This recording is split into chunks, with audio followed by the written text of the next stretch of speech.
Hello and welcome to another episode of latest update. The topic of discussion is National Critical Mineral Mission. The government has approved a 16,300 crore rupees National Critical Mineral Mission as part of a 34,300 crore rupees initiative to reduce dependence on the import of critical minerals.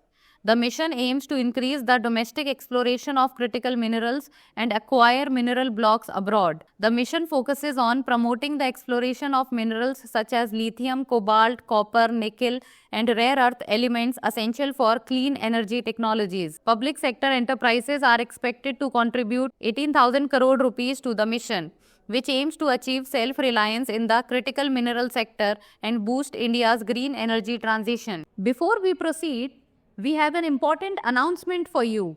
Drishti IAS is pleased to announce a new batch for the IAS-GS Foundation Prelims Plus Mains course at its Noida branch. The English medium batch will commence on 17th February. The Hindi medium batch will begin on 21st February. For more details, call us at 87501 87501. Key provisions.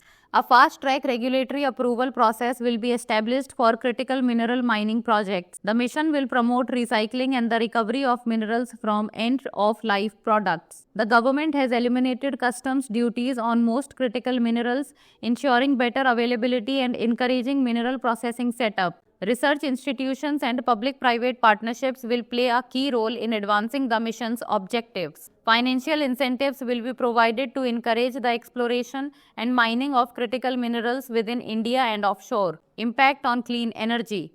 Critical minerals are essential for the development of clean energy technologies like wind turbines, electric vehicles, and battery manufacturing. With growing global demand, the mission aims to reduce India's reliance on imports and secure a stable supply of these essential materials. The initiative aligns with India's goal of transitioning to greener energy sources and securing raw materials necessary for a sustainable future. Now it's time for the practice question. What provision is made to support the mining of critical minerals under the mission? Abolition of mining licenses, fast-track regulatory approval process, import of critical minerals, or nationalization of all mining operations?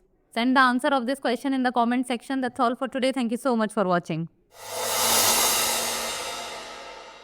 For more informative content, like, share and subscribe, and do not forget to press the bell icon to get the notifications.